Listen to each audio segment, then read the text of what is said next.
Hello to the channel. Welcome back, everyone. Thanks very much for tuning in again. Apologies for the quality of the last video. I was away for a couple of days, so technology wasn't cooperating, no Wi-Fi, all that sort of jazz. Didn't manage to get the boxes on there either, which saved you all time because didn't really win anything in them. But that was a wee glitch on Sorare's end as well. It's not like Sorare to have issues, right? Come on. So anyway, today's video we're going to preview the weekend, quick look at the Celtic lineup, quick look at all the games. We'll break it down into different divisions and then we'll pick some lineups as well. In terms of what's happening over this game week, we've actually had a pretty successful one, so quite a few still got to run with Liverpool to go, and then we put quite a nice team in Champion and looks to have paid off. So I think this one's definitely going to get promoted. 457. It's kind of hard to see how it's going to lose, actually. I suppose if Liverpool win to 0 and run riot, then definitely could. But pretty good score. Hopefully, fingers crossed, hold on for the win. Currently projected to win, but Liverpool versus Sheffield United, you just never know, to be honest. Do have another Liverpool team in the EPL version. Oh, hang on. Still getting used to the UI.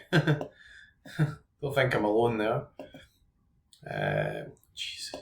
I just want to see the overview. Why is it not going to... there we go. So get this team. Madison never started really well. It's a shame because I was actually thinking about putting in Odegaard, but funnily enough, I actually had De Bruyne in it as well, so there we go. Then season one, just hoping that doesn't actually get relegated again, and it'd be, if Liverpool smash it, I would have thought we'd hopefully win something there. So it's kind of a nice position to be in.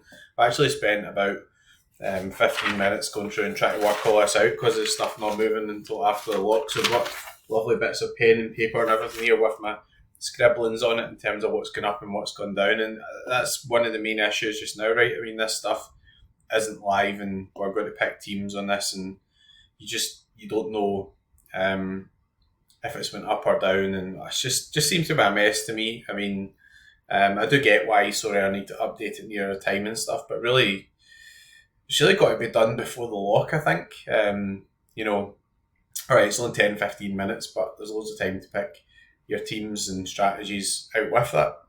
Anyways, let's go on to the weekend. So we've got a huge game at the weekend. Also going to Sorare Sevens, so that's going to be emotional in terms of current fitness, but hopefully enjoy it with all the lads. Celtic versus Rangers, so don't know if it'll be good or bad that I'm missing this game. Pretty difficult game for Celtic. Away at Ibrox, obviously. So back four is pretty stable now. Hart, Taylor, Scales, Vickers, and Johnson. Everybody looks fit by the looks of it. Midfield obviously is the more tricky one. Rodgers did say that McGregor could have played last weekend. He was sort of holding him back, I think. Hatate played 60 odd minutes. Played pretty well. No news of any injury setbacks. Matt O'Reilly's Matt O'Reilly. Furuhashi never scored, but I thought he looked pretty lively, and he took BCMs, which I thought was pretty uncalled for, to be honest. Two good saves by goalkeeper. Second one probably was a BCM. First one, really didn't think it was. Nicholas Kuhn, absolutely superb, done like a 70 without a goal or assist, which was really good. And Dice Maid is playing a lot better now as well. Not reflecting much in his scores, but did do pretty well in the sort of cup game, which obviously doesn't count for Sorare. A couple of questions here. Tomoki Iwata isn't a regular starter. No, don't think so, unfortunately. Played really well last game, but when everyone's fit, I don't think so. McGregor is back. Yes, think so. Nolly's Palmer might be back, but I don't think he will start even if he is. So anyways, let's preview the whole weekend in terms of best fixtures. So I've got this set to expected team goals, and then we'll have a wee look in terms of each individual division. So looks like the best fixture here goes to Paris Saint-Germain. It's quite unusual actually to see them up there, so it must be quite a tough weekend for fixtures. not a standard one to have up there. Bayern Munich 2.61 against Heidenheim. You would expect them to score a few goals, a bit hit and miss this season.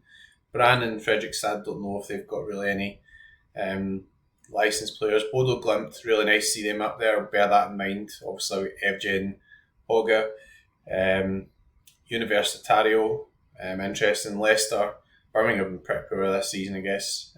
Tottenham against Nottingham Forest. So Tottenham are quite a difficult stack at the moment because they're conceding all the time, but they do usually score a couple. Chelsea against Sheffield United. So yeah, everybody's just expecting Sheffield United to get bashed up, though. Chelsea are not really any great shakes these days.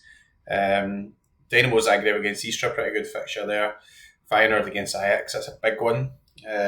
Interestingly, it looks like a good fixture for Feyenoord. It definitely could be. Ajax have been pretty poor this season. Zenit against the Ball Ticklers, they're back.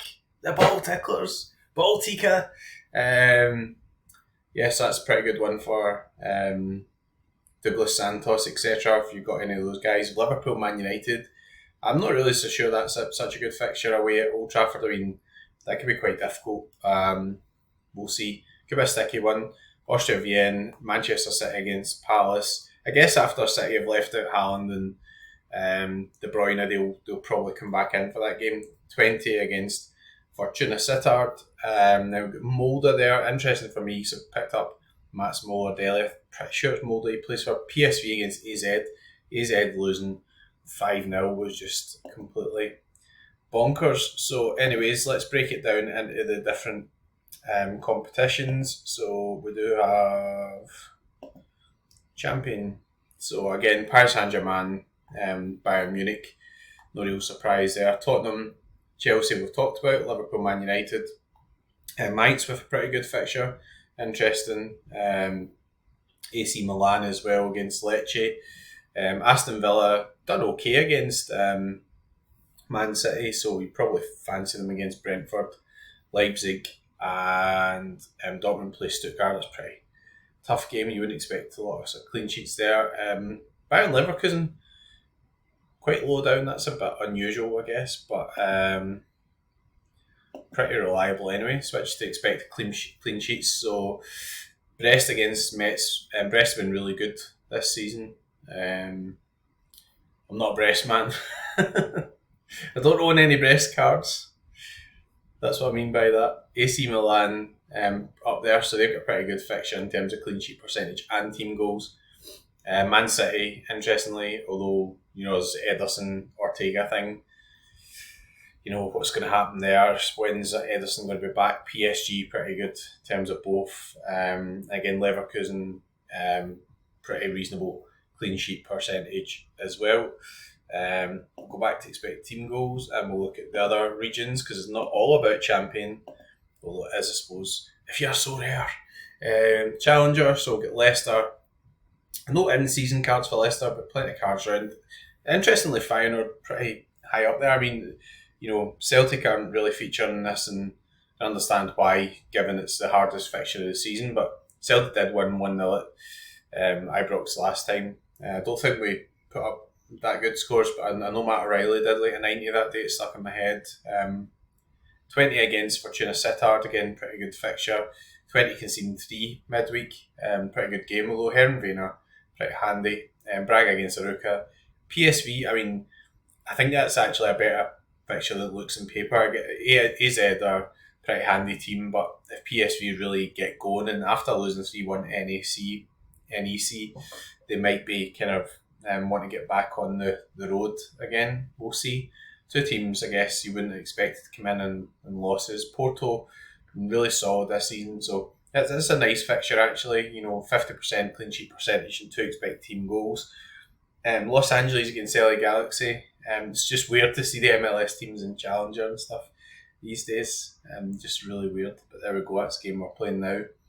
Columbus against DC United, that's quite interesting. Not a high clean sheet percentage, 36.9, but expected 2 team goals. So just all that stuff with your man's Cucho, isn't it? He's been left out, and that's kind of interesting.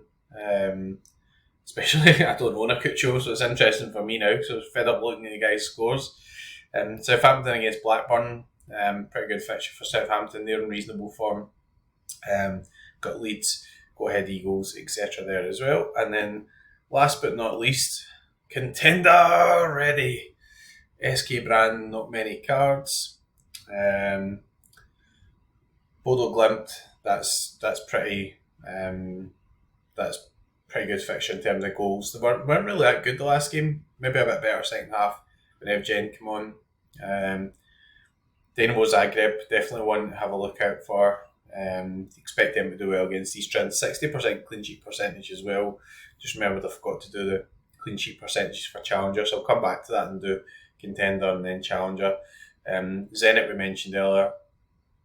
Austria Vienna. Alkis, guys there have got Lanzalotta after he moved, but he's not always been playing. Molde, as I mentioned, probably using Massimo Ordelli there. AJ Auxerre, pretty good fixture. I mean, I think anything over 2 expected team goals is reasonably good. River Plate, probably pretty good fixture there. 54% clean sheet percentage and 2 expected team goals, I think is pretty good. So let's have a look at the clean sheet percentages. So Dynamo Zagreb, Godoy Cruz up there. They've kept a lot of clean sheets so far.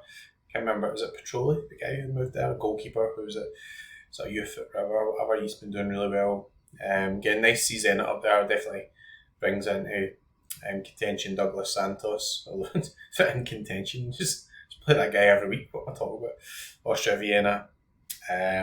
Anything 50% above is pretty reasonable. Kilmarnock against Ross County is pretty interesting one, I guess, if you're looking for something as a bit of an alternative. And I missed doing that in Challenger. I do apologise profusely. 20. Again, they conceded 3 midweek, so that's kind of interesting, although Unnerstall, I think, still pretty good value, I would imagine. Really good overall goalkeeper. Porto, Leicester City FC. Morenzi don't have any cards. Bromby do have some cards. They're pretty good defensively. So I think they've got, can't remember the name of the goalkeeper. I know Jacob Rasmussen and Jody that played for Mechelen, etc. in defence. So they've got quite a few defensive cards there. Again, expected clean sheet wise though, 40%. It's not really that high. So nothing really you would really be banking on as such. So there we go. In terms of Moan players, so a shout out for Egal in the spreadsheet. If you've got to this point, you think, what's this spreadsheet and all this information? This is from Sorare Probabilities. If you've got into this via Twitter, I'll have the big man tagged. If you need any information, let me know. I'm on no commission for that at all. Using the sheet for a while, Egal at the start had to help me a lot because obviously getting used to spreadsheet and what all this stuff means, etc. I must admit, such a huge help now. I mean, my main thing I really like about it now is being able to visualise this and see what cards I've got in and out season cards for. So even if you've got duplicates, it'll show us having the sort of in season version, and you can do all this stuff like say, okay, we're going to start superior level, we'll just filter that out, or rare or limited or whatever level you're playing at, and it's really helpful. And then this here PS project score, so not really seen 100 for a goalkeeper, so Vassen must have pretty good fixture for AA and clean sheet probabilities and stuff, and just really helpful information. Maybe the next thing you need to do, Gal, is work out what teams have been relegated and not. Sorry, I can't do it at the moment till after the lock. Shut up now. Anyways, it is what it is. So where to start? I've not got a fucking clue, to be honest. Sorry about the language. I don't know. Where do we start? I don't know. Where do we start? It's just... it's difficult, isn't it? So where do we start? Let's start in under 23s. I like doing under 23s, not figuratively speaking. I mean, in terms of Sorare, in case the wife's watching. Under 23s. MLS Special Weekly, pretty interesting. In fact, let's go there, and then after we've sorted that out, we can do our under 23 selections. So, using the spreadsheet, where's the MLS? League, Major League Soccer, MLS, US of A. So, this is where I really find it really handy to have a spreadsheet. Just having this information available is really good. Problem with the special weeklies is you need to really have a good amount of in-season cards. It's still 3 rares and 2 out-of-season cards. And there's also a cap of 280 as well. So it's going to take this off now actually, because I keep pressing the wrong buttons. So Patrick Schulte's sticking out here, 52. I don't think with that type of score, I'll probably use him under 23s, so it makes sense to get him in here and use him with this requirement for an in-season card.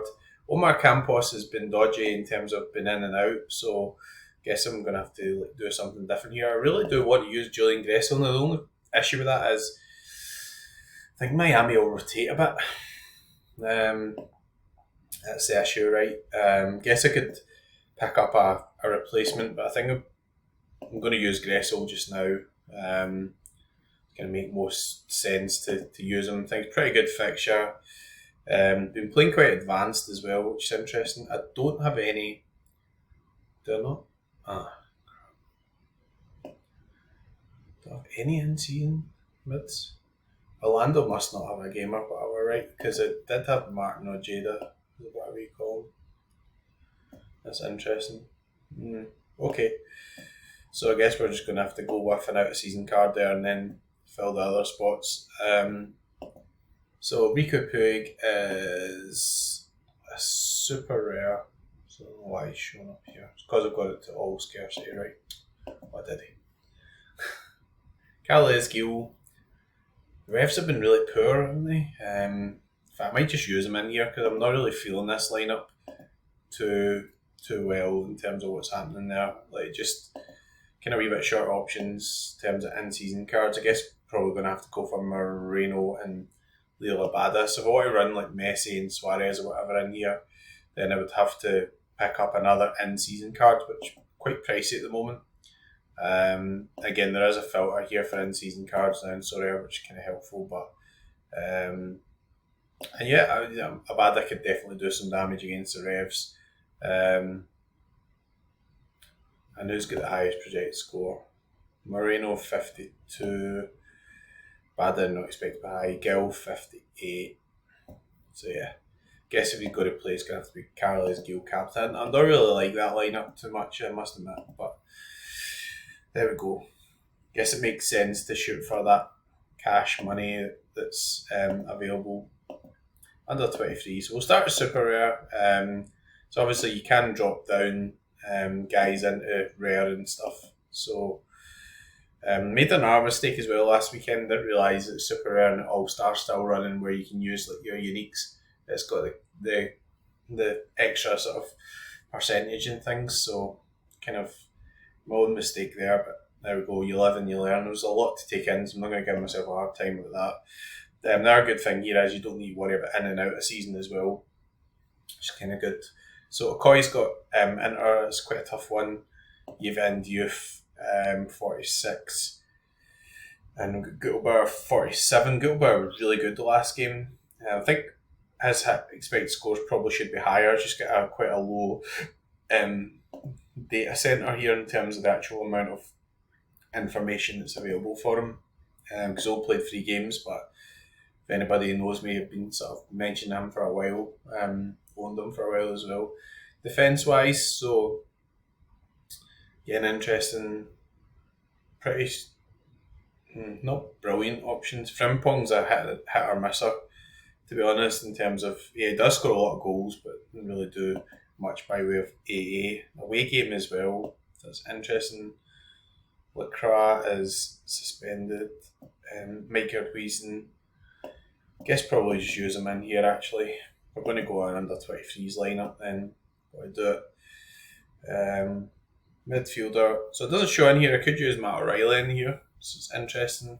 I don't know what I'm going to do if I just run a Celtic stack in All-Star Super or whatever, and just use my other guys. And I guess if Celtic win like 2-0 or whatever and put up an amazing performance, I want some.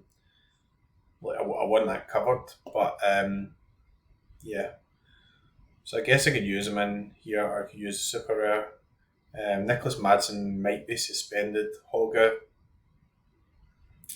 don't know for what that's a pretty good fixture. It's wonder if I want to use him in like contender or whatever if I don't have Celtic cards. Or Norwegian contender, I think they are. Alan Varela. It's a nice high project score for him actually. Probably use him in there. It's more of a plodder. He doesn't really do a lot of high peak scores, but there we go. Forward wise, I'm not sure Alvarez will start. He didn't really play too well. Kelvin Yeboah, that's an interesting one. So we can use Yeboah in here. He's scoring quite a few. He's a kind of hit or misser. I could use Serrano actually. I'll use a unique in here. That's what I could do.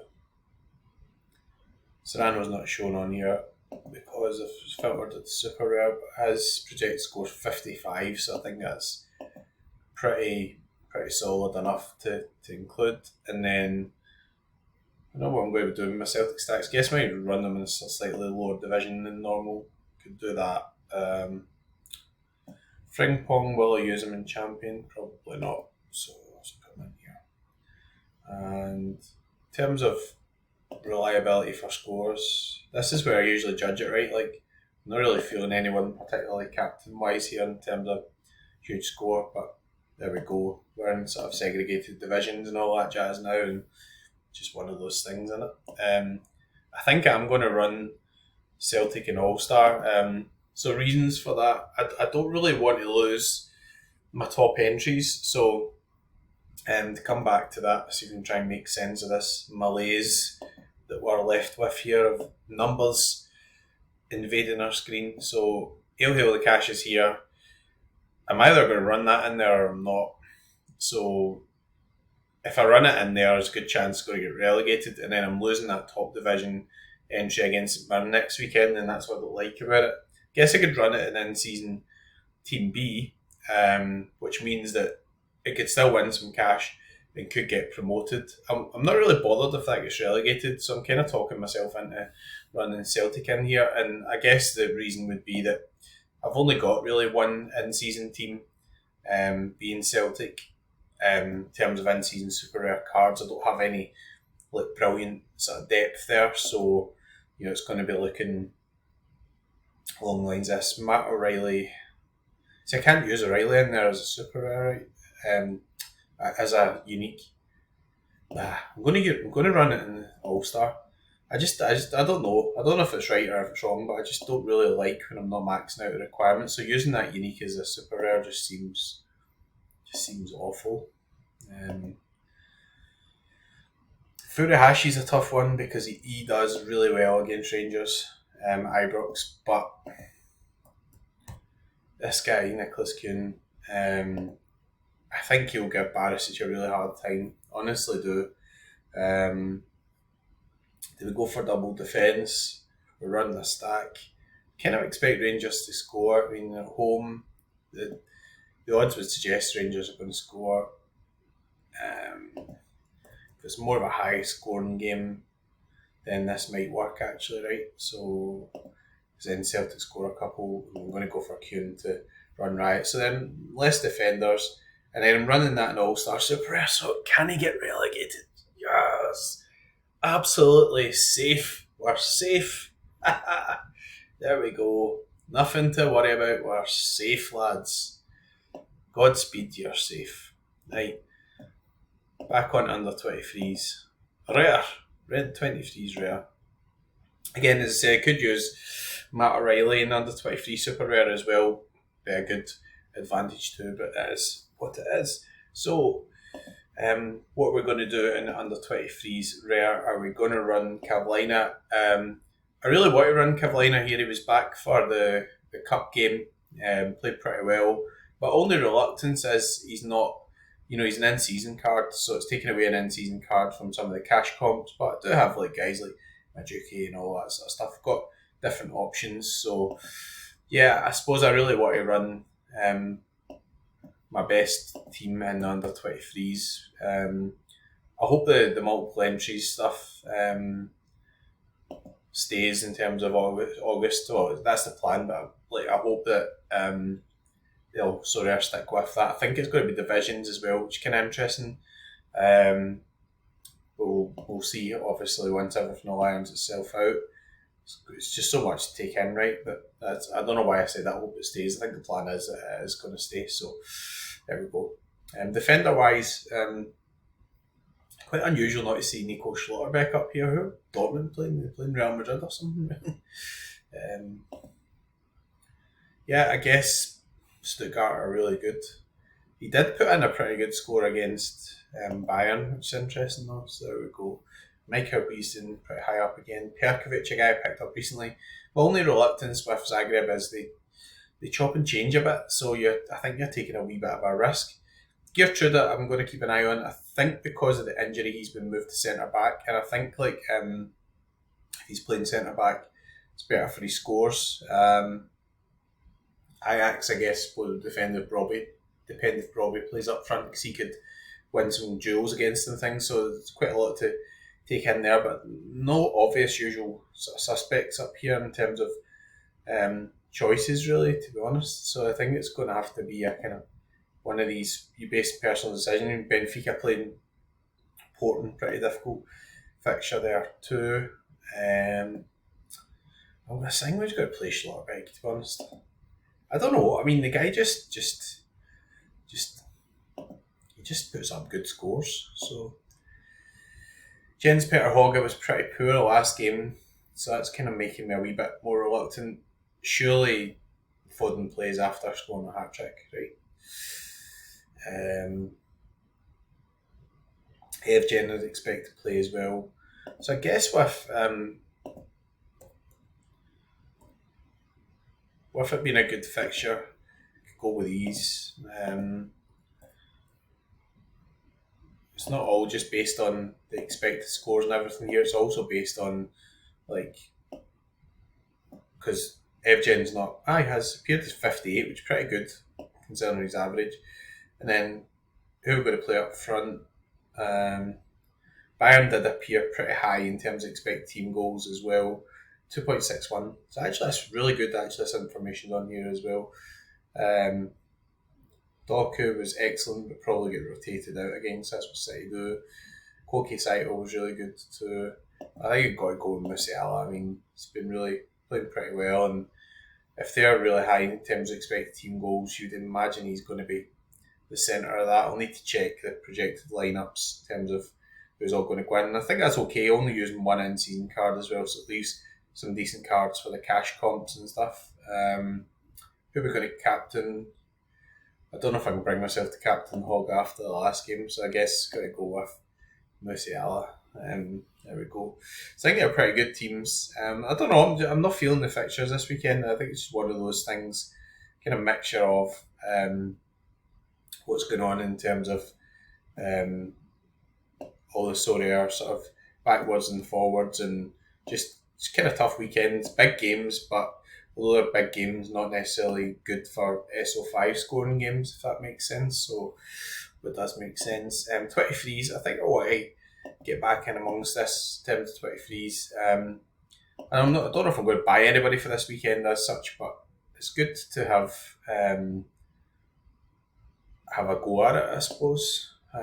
So Cavallina, it's cards to be won, right?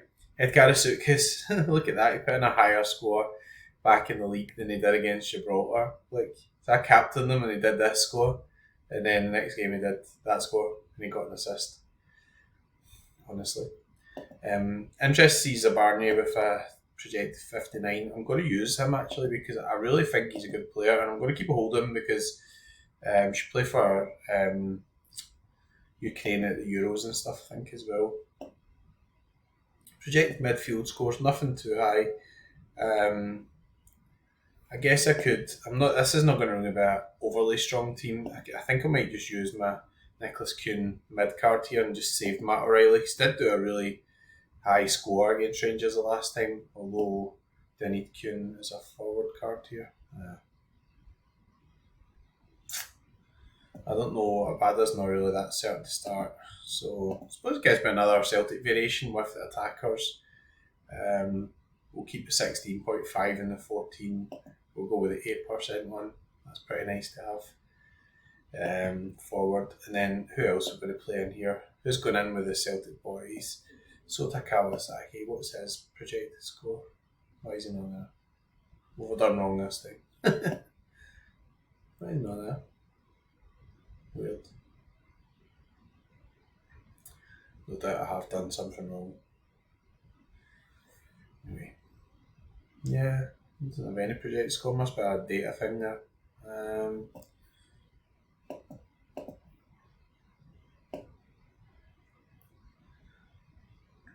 Don't think Paulo Bernardo's going to start.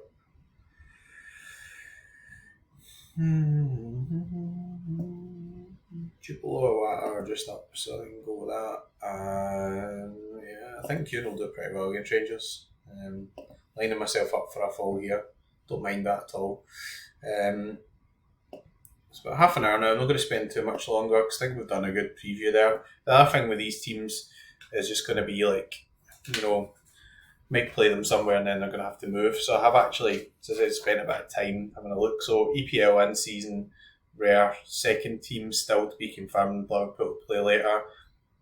Classic EPL one is the same. EPL Tribute Act looks pretty certain to be promoted, which is good. Division 4 safe because you can't go down in division. Rubbish. Champ, Classic Super Rares to be confirmed. Classic Champ, Rare 2 is the one's promoted, so that's this team that's sitting quite high up. So getting used to it eventually. This one here.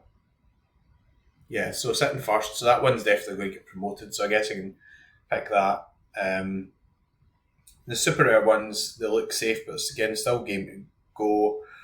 So it's kind of difficult. So yeah, I'm going to leave it at that. I'm going to need to do a lot of sort of thinking and selections and yeah, not to knock Sorare, but that's the kind of annoying bit here. Like, you're having to select, you're having to do all this work and who's the best selection, what's the best fixtures, who's injured, who's not injured, who's shagging who, is the saying still game. And then you've got to work out what division they're going to be in, and you don't even know what division they're actually going to be in based on the screen because you're waiting on it moving. It's just frying my head. I hope everybody else kind of feels the same about that. But there we go, and I'm losing momentum now, so I think I'm going to finish up. So we'll be around Friday night, opening some sort of reward, hopefully first place, but still got Liverpool, Sheffield United to go, so not counting any chickens there, but nice high finish, hopefully anyway, promoted, loads of boxes, hopefully they'll work and we'll have some fun. So anyways, big weekend incoming. If you made it to this point of the video, please make sure you've liked and you've subscribed to the channel. Videos up every week, hopefully it's helping people, and we'll end customary fashion. Good luck and go fun.